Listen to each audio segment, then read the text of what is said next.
আমাকে ধরেন কমেন্টের মধ্যে অনেক গালিগালাজ করে, আমি প্রমাণ করব যে আসলে যে আপনি যে আমাকে অমুক গালি দিলেন ওটা আসলে আমি না। তাকে নানান ভাবে কখনো বলা হচ্ছে আওয়ামী লীগের দালাল, কখনো বলা হচ্ছে বিএনপির দালাল, কখনো বলা হচ্ছে জামাতের দালাল। তাকে অনেকটা টেনে এসএসএফ এর যারা ছিলেন সেখানে, আমি আপনাকে নাম কোট করে বলছি, এই যে নাজমুল সাহেব ছিলেন, ওইখানে আরো যারা যারা ছিলেন তারা আবার হাতে পায়ে ধরেছে।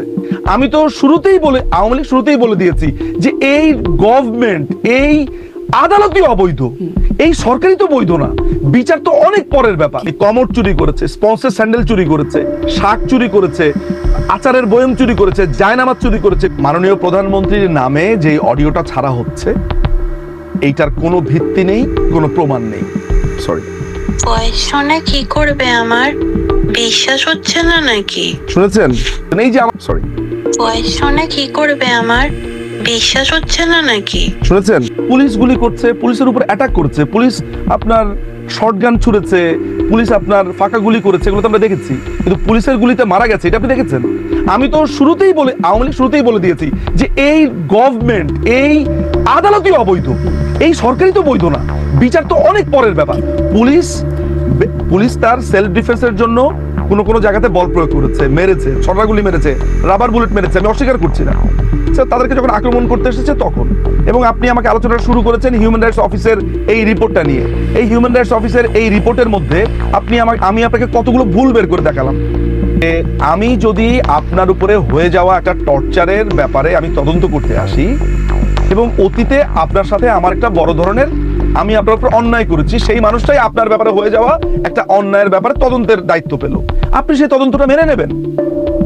আমি আপনাকে এইটাই বোঝানোর চেষ্টা করছি যে এইখানে যিনি তদন্ত করছেন তিনি বায়াস, তার এই তদন্ত হবে না। জাতিসংঘকে আপনারা কি মনে করেন আসলে? যেহেতু তিনি সাদা, যেহেতু তিনি ইংরেজিতে কথা বলেছেন, তাহলে ঠিকই বলেছেন, ব্যাপারটা এমন। মানে আপনার ক্ষেত্রে অন্তত তা হওয়া উচিত না। আমি আপনাকে যতদূর রিড করতে পারি, you are not like that. তাহলে আপনার কথা শুনে আমার এটা কেন মনে হচ্ছে যে যেহেতু জাতিসংঘের অসংখ্য অসংখ্য মিথ্যাচার করেছে, অসংখ্য রিপোর্টে আপনার সাদ্দাম হোসেনের যখন আপনার তার ওইখানে অ্যাটাক করে, সেখানে জাতিসংঘ আমেরিকাকে সায় দিয়েছে। তারপরে আপনার ইসরায়েলিরা যে অ্যাটাক করেছে সেইখানেও ঠিক মতো রিপোর্ট দেয়নি। তারপরে পৃথিবীর নানান জায়গাতে অন্যায় হয়ে যাচ্ছে, আমেরিকানরা তাদের টাকা বন্ধ করে দিল কেন? আমি তো জাতিসংঘ আমার পক্ষে কিছু গেলেও আমি যদি দেখি যে এটা ডিসপ্রপোর্শনেট, আমি বলি যে ভাই এইটা কি বললেন। আমরা তো অনেক সময় এটার কথা বলেছি। এখানে আমাদের পক্ষে এসেছে, অনেক কিছু হয়েছে, এখানে আমাদের পক্ষে এসেছে, এরকম অনেক বাক্য আছে। মাননীয় প্রধানমন্ত্রীর নামে যে অডিওটা ছাড়া হচ্ছে এইটার কোনো ভিত্তি নেই, কোনো প্রমাণ নেই, এই ধরনের বক্তব্য তিনি দেন নাই। আমি এই কথাটা বলতে চাই পরিষ্কারভাবে, ফরমালি। জাতিসংঘের রিপোর্টের ক্ষেত্রে আমার সামারি হচ্ছে যে জাতিসংঘের যিনি এটার এই তদন্তটা কন্ডাক্ট করেছেন, তিনি নিজে বাংলাদেশের আইন, তিনি নিজে তার যেই সংস্থা, সেই সংস্থার আইন ভেঙেছেন, তিনি অযাচিতভাবে একটা সভরেন কান্ট্রির উপরে হস্তক্ষেপ করেছেন, এবং তিনি বায়াস। সেই বায়াস ব্যক্তি যখন রিপোর্ট তৈরি করেন এবং রিপোর্টের ভেতরেই অনেক অসঙ্গতি পাওয়া যায়, অ্যাজ এ হোল তার এই রিপোর্টটা ক্রেডিবল না, তার এই রিপোর্টটা কনসিডারেশনে নেওয়া যায় না, এইটা বলেছি। একজন ভদ্র মহিলার কণ্ঠ শুনতে পাচ্ছি আর একজন পুরুষের কণ্ঠ শুনতে পাচ্ছি। এখানে বাংলাদেশ আওয়ামী লীগ কি করবে? গলার উঁচু নিচু ভলিউম চেক করে বলবে যে প্রধানমন্ত্রী এই টোনে কথা বলেন।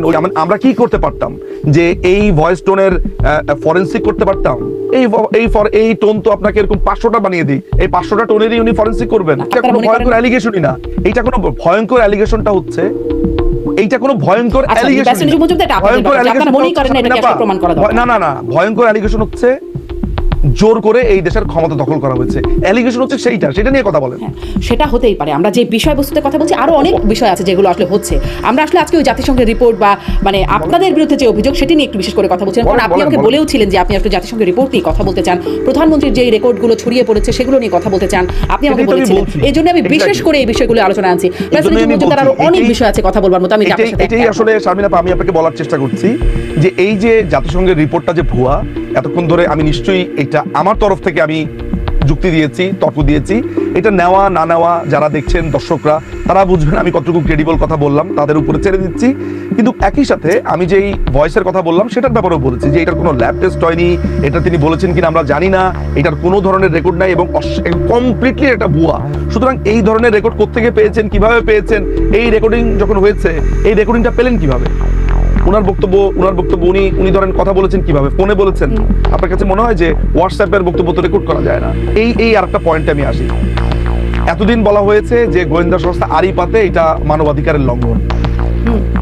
তাহলে আপনি একটা কনভারসেশন এসে বলেছেন যে আপনি আড়ি পেতেছেন, তাহলে কি কন্ট্রাডিক্ট করছে কিনা একজন আরেকজনের কথাতে? মানে যদিও আমি এটা ধরে নিচ্ছি যে এটা ওনার কণ্ঠ না, কিন্তু আমি ধরেন শুধুমাত্র এই আড়ি পাতার ব্যাপারটাতে ধরা যাক যে এই কনভারসেশনটা নিয়েই যদি আমি কথা বলি, তাহলে তো সেই প্রশ্ন আসে। মানুষের বিশ্বাসের উপরে কিচ্ছু যায় আসে না। একটা অভিযোগ যখন আসে, যায় আসে তথ্য এবং প্রমাণ। অনেক মানুষ বিশ্বাস করে যে অমুক লোক আসলে ভালো ছিল। আপনার এই যে রাজাকার দেলোয়ার হোসেন সাঈদী, তারপরে মতিউর রহমান নিজামী, অসংখ্য মানুষ বিশ্বাস করে যে তারা একটা পীর আউলিয়া ছিল, কিন্তু তারা ছিল রাজাকার, আদালতে প্রমাণিত হয়েছে। এনিওয়ে, এবার বলেন এই মানুষের বিশ্বাস দিয়ে কিছু যায় আসে না। আমরা রিসেন্টলি নিয়েছি ওনাদের অনেকগুলো অভিযোগ সেখানে জমা হয়েছে। এর ভিতরে বাংলাদেশের পক্ষ থেকে আরো 4টি অভিযোগ করা হয়েছে এবং গতকালকে আরেকটি অভিযোগ জমা হয়েছে। এটা নিউ ইয়র্কে একটি সংবাদ সম্মেলন হয়েছে। এই পর্যন্ত মনে হয় 4টি বা 5টি এই ধরনের অভিযোগ গেছে। সো সেই অভিযোগগুলো অন হোল্ডে আছে এখনো পর্যন্ত সেগুলোর। কারণ আপনি জেনে থাকবেন যে আপনার রোম বিধি অনুযায়ী যে ন্যাশনাল জুরিসডিকশনের উপরে ওদের অ্যাক্ট করাটা হচ্ছে কমপ্লিমেন্টারি। এইটা যদি ওই ন্যাশনাল জুরিসডিকশন চায়, ফলে আপনি জানেন যে আপনার এই তাজুল ইসলাম বলেছে যে তারা আইসিসিতে যাবেন। আমরা তো চাই আইসিসিতে যাক। আমাদের যেটা হয়েছে সেটা হচ্ছে যে অনেক যারা ভিকটিমরা আছে পৃথিবীর বিভিন্ন জায়গাতে ছড়িয়ে ছিটিয়ে আছে, এর মধ্যে প্রায় অ্যাটলিস্ট আমি যদি ভুল না করে থাকি ধরেন 318টা মনে আমার লাস্ট গণা পর্যন্ত 318 থেকে 322-23-এর মতো হবে যে আমি স্টেটমেন্ট নিয়েছি। তো আমরা ধরেন 15,000 আমাদের একটা লক্ষ্য ছিল যে তারও যদি ছাড়িয়ে যায় এবং আমাদের ভলেন্টিয়ার, কারণ এই ধরনের অভিযোগের ক্ষেত্রে স্কিলড লোকের দরকার। সো ধরেন এখানে আমাদের খুব বেশি যে হ্যান্ডস আছে লয়ারের জায়গা থেকে, কারণ আন্তর্জাতিক আদালতে যখন একটা অভিযোগ দায়ের করা হয় সেটার বেশ কিছু ফরম্যাট আছে, ছাঁচ আছে তৈরি করবার জন্য। যেমন ধরা যাক যে আমি যেভাবে ক্ষতিগ্রস্ত হয়েছি, আমার বিরুদ্ধে 18টা মামলা, আমাকে যেরকম আপনার বাধ্য করা হয়েছে যে আমি যাতে দেশে যেতে না যেতে পারি, নানানভাবে টর্চার করা হয়েছে। সো আমার ফ্যাক্ট একরকম। তো এইভাবে এটি একটি দীর্ঘ প্রক্রিয়া। ফলে আমরা যেটা সিদ্ধান্ত নিয়েছি যে একটা ফর্ম আমাদের সমস্ত নেতাকর্মীদের কাছে পাঠিয়েছি। তাদেরকে আমরা বলেছি যে আপনারা বাংলাতে পারেন, ইংলিশে পারেন, যেই ভাবে আপনাদের সুবিধা হয়, কোড ওয়ার্ডে পারেন, অল্প করে লেখেও যদি পারেন আমাদেরকে বললে আমরা তখন এটাকে ইলাবোরেট করবো। এইভাবে আমি প্রায় এখন পর্যন্ত 318-22টার মতো আমার ইমেল পেয়েছি। ওই ইমেল যেহেতু এসেছে সেই স্মৃতি থেকে বলছি আমি। তো সেগুলোকে প্রক্রিয়াধীন করে এই একটা করে মামলা দায়ের করতে হবে। আমাকে মনে হয় এর আগে কেউ একজন একটা লিঙ্ক পাঠিয়ে বলেছে যে পিনাকি ভট্টাচার্য আপনাকে নিয়ে বলেছে। আমি আর একটা ক্লিক করিনি, আমি আর শুনিনি, আমার খুব একটা আগ্রহ হয় না। তবে বিএনপি বয়ান তৈরি করতে পারে কি পারে না, অবভিয়াসলি তারা তাদের বক্তব্য দেয়, যদি আমি শুধু না শুনি যদি বলি। ফলে আমার কাছে মনে হয় যে এটা একটা সুইপিং কমেন্ট বা একটা রেটরিক টাইপের কমেন্ট ছিল। I am not quite sure. BNP যখন তাদের রাজনৈতিক কোনো একটা বয়ান তৈরি করে বা কোনো একটা বিষয়ে আলাপ করে, সেটার ক্রেডিবল কতটুকু সেটি সম্ভবত পিনাকি ভট্টাচার্য বলার চেষ্টা করেছেন যে এইটা ওই জনমানুষ পটে খুব একটা আগ্রহ তৈরি করে কিনা। সেই জায়গাগুলো তো আসলে খুবই আমি বলবো খুবই তুলনামূলক। বিএনপি সমর্থকদের কাছে সেই বয়ানকে খুবই গুরুত্বপূর্ণ বয়ান মনে হবে, পিনাকি ভট্টাচার্যের কাছে সেটাকে গুরুত্বপূর্ণ বয়ান মনে নাও হতে পারে। পিনাকি ভট্টাচার্য যদি আমার বয়ানকে গুরুত্বপূর্ণ মনে করে থাকে তাহলে তার কাছে হয়তো বা সেটা আলাদাভাবে তিনি মনে করেন। বাট উনি যেটা বলেছেন এক্স্যাক্টলি এটার সাথে পুরোপুরি হ্যাঁ বা না এই ধরনের বলাটা একটু কঠিন। আমার কাছে যেটা মনে হয় যে আমি আপনার সাথে যখন লাস্ট টক শোটা করলাম সম্ভবত 20 বা 21 নভেম্বর গত বছরে, খেয়াল করে দেখবেন যে ওই টক শোটার একটা জায়গাতে আছে যে এরা একটা কিংস পার্টি গঠন করবে। তখনও কিন্তু এই পার্টি গঠন করার কোনো কথাই আসেনি। আমার সেই ভবিষ্যৎবাণীটা সফল হয়েছে। আমি জানতাম এই ধরনের ঘটনাগুলো আসলে খুবই ট্র্যাডিশনাল অ্যাপ্রোচ। আসলে এদের একটা পার্টি হয়েছে, এই যে এনসিপি নামে একটা পার্টি করেছে, এই পার্টিকে তারা ক্ষমতায় আনতে চায়। তারা যেটা মনে করে যে তাদের বয়ানটা হচ্ছে যে আমরা একটা বিপ্লব করেছি, যদিও তাদেরকে আমি জুতা চোর মনে করি, হাঁস মুরগি চোর মনে করি এবং জঙ্গি মনে করি, কিন্তু তাদের কাছে তো তারা খুবই বড়সড় বিপ্লব করেছে। তারা যেটা মনে করে, মুরগি চোর যদি কেউ মনে করে যে নিজে চুরি করে সে অন্যকে পালিয়ে গেছে এটা বললে হবে? দেশের সেনাবাহিনী বিমান বাহিনী নিরাপদ স্থানে তাদের ভেহিকেল দিয়ে এরোপ্লেন দিয়ে কাউকে একটা জায়গাতে রেখে আসা যদি পালানো মনে করে কেউ, তাহলে তার মাথার সুস্থতা নিয়ে আমার প্রশ্ন আছে। প্রধানমন্ত্রীকে দেশের সামরিক বাহিনী তাদের নিজস্ব চিন্তা ভাবনাতে যেটা কুলিয়েছে যে প্রধানমন্ত্রীকে তারা একটা নিরাপদ স্থানে রাখবেন একটা জঙ্গি হামলার প্রেক্ষিতে। খুবই unprecedented, but this is the truth. প্রশ্নটা হচ্ছে এইটা কি পালানো? এটা পালানো না। তাহলে আপনি বলতে পারেন যে সশস্ত্র বাহিনী পালিয়েছে। কই সশস্ত্র বাহিনী পালিয়েছে এটা তো বলেন না। চোরের উৎপাত না, সেখানে চোর ছিল, জঙ্গি ছিল, খুনে ছিল, যে জঙ্গিদেরকে ভেঙে আপনার কারাগার থেকে বের করে নিয়ে আসা হয়েছে। পৃথিবীতে এরকম অসংখ্য ঘটনা ঘটেনি যে আপনার কোনো দেশের, এমনকি আমেরিকার প্রেসিডেন্টকে নিরাপদ স্থানে সরিয়ে নেওয়া হয়েছে, এরকম কত ঘটনা আছে, এরকম পৃথিবীর বিভিন্ন দেশে। আপনি এই যে আপনি কথাটা বলছেন, এই কথাটা আমাদের প্রতি এক ধরনের জুলুম। কেন জুলুম হয় জানেন? এই কারণে জুলুম হয়, আমি আমাকে দিয়ে বলি। আমার নামে 18টা মামলা আছে, আমি দেশে ফিরতে চাই। দেশে ফেরার আগে আমাকে বলছে যে আমাকে যেখানে পাবে সেখানেই মেরে ফেলবে। রাষ্ট্রনীতি মজুমদার, আপনার এই জায়গায় আমি আমি আসছি না। আপনার এই কথাগুলোর উত্তর যদি আমি না দেই, আমার যারা এই প্রোগ্রামটা যারা দেখছেন তারা মিসগাইডেড হবে। আমার উচিত আপনার এই পালানো শব্দগুলো খুবই ডিস্টার্বিং। আপনাকে এই পালানো শব্দটা এক্সপান্স করতে হবে প্রথমে। এই পালানো শব্দটা ঠিক না, এটা অন্যায়। আপনাকে আদালতে নিয়ে যাওয়ার পরে নেতাদের উপরে আটক করা হচ্ছে। জাস্টিস শামসুদ্দিন চৌধুরী মানিক মৃত্যু শয্যায় ছিলেন। তাহলে এরকম একটা অবস্থাতে আপনি বিচার পাবেন? বলেন বিচার পাবেন কিনা? রাষ্ট্র বাড়ি ভাঙছে, রাষ্ট্র হেল্প করছে, এইভাবে মারছে, রাষ্ট্র হেল্প করছে। তাহলে যেইখানে রাষ্ট্র হেল্প করে, যেইখানে প্রশাসন হেল্প করছে, সেইখানে আপনি আবার বলছেন যে আপনাদের নেতারা তো যে যেখানে পেরেছে চলে গেছে।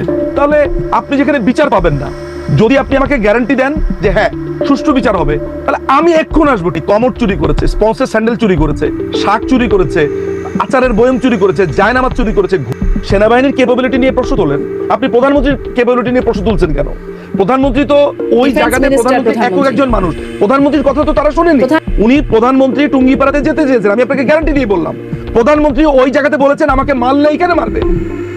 তাকে অনেকটা টেনে এসএসএফ এর যারা ছিলেন সেখানে, আমি আপনাকে নাম কোট করে বলছি, এই যে নাজমুল সাহেব ছিলেন, ওইখানে আরো যারা যারা ছিলেন, তারা আপার হাতে পায়ে ধরেছে, চলেন আপা প্লিজ চলেন, আমরা পারছি না। তাদের ব্যর্থতা। তাহলে আপনি সেনাবাহিনীর ব্যর্থতার কথা বলেন, এসএসএফ ব্যর্থ হয়েছে, প্রেসিডেন্ট গার্ড রেজিমেন্ট ব্যর্থ হয়েছে, সেখানে র্যাব ব্যর্থ হয়েছে, পুলিশ ব্যর্থ হয়েছে, প্রধানমন্ত্রী ব্যর্থতা নাই। প্রধানমন্ত্রী একজন মানুষ মাত্র। আপনি আমাকে যে প্রশ্নটা করছেন, তাহলে হঠাৎ করে আপনি আমাকে বলেন তাহলে আপনি কি কিছু স্বীকার করবেন না? আমার বিরুদ্ধে অভিযোগটা কি? আপনারা এমনি এমনি চলে গেলেন, হাসমুরগি চোরটা আসলে আপনারা চলে গেলেন। আমাদের উপর ষড়যন্ত্র হয়েছে, জঙ্গি হামলা হয়েছে। আমাদের উপর তো জঙ্গি হামলা প্রথমবার হয়নি, 75 সালে হয়েছে। নির্বাচন হবে বলে আমার মনে হয় না, কারণ এই দখলদার বাহিনী, আর তার সবচেয়ে বড় ব্যাপার হচ্ছে এরা নির্বাচন দেওয়ারই বাকি। এটা তো দখলদার বাহিনী। এখানে একটা অন্তর্বর্তীকালীন সরকারের কোনো কথাই আমাদের সংবিধানে নাই। আসবে হচ্ছে এখন যেহেতু তত্ত্বাবধায়ক সরকার যদি ফেরত আসে, যেটা রিভিউ পিটিশন করা হয়েছে, এটা রায় আছে, যদি তত্ত্বাবধায়ক সরকার আইনের বদলতে ফেরত আসে, যদিও এই কোর্ট নিয়ে আমার মানে এই কোর্টের যিনি প্রধান বিচারপতি, তাকে তো ওই ছাত্ররা এসে বলেছে আপনি প্রধান বিচারপতি, তো তাকে বসিয়ে দিয়েছে, সে তো আসলে জুডিশিয়াল প্রসেসে আসেনি। ফলে হোয়াট এভার ইট ইজ, যদি তত্ত্বাবধায়ক সরকার আসে, সেই ক্ষেত্রে আমরা মানতে রাজি আছি যে তারা কখন ইলেকশন দিবে না দিবে। এরা তো কোনো ডিসাইড করবে না, এরা তো উড়ে এসে জুড়ে বসা ইল্লিগাল। কয়েকটা ছেলে, ইউনিভার্সিটির কয়েকটা ছেলে এসে সুপ্রিম কোর্টের সামনে এসে বলছে যে দুপুর 2টার ভেতরে প্রধান বিচারপতিকে পদত্যাগ করতে হবে। আপনি এই কথা বলার পরে এইটার সাথে সুরেন্দ্র কুমার সিনহা তারটা যায়, মানে আসলে কি যায়? মানে হাস্যরদেরকে হাস্যর বললে আপনার মনে পড়ে যায় প্রধানমন্ত্রীর পালানো, এই কথাটা বলা আপনার প্রয়োজন। আমি যখন ওই প্রধান বিচারপতিকে 2টা স্টুডেন্ট এসে বসিয়ে দিয়েছে, এই কথাটা বললে আপনার সুরেন্দ্র কুমার সিনহার কথা মনে পড়ে যায়। এগুলোকে কি বলে জানেন? এগুলোকে বলে হচ্ছে জাস্ট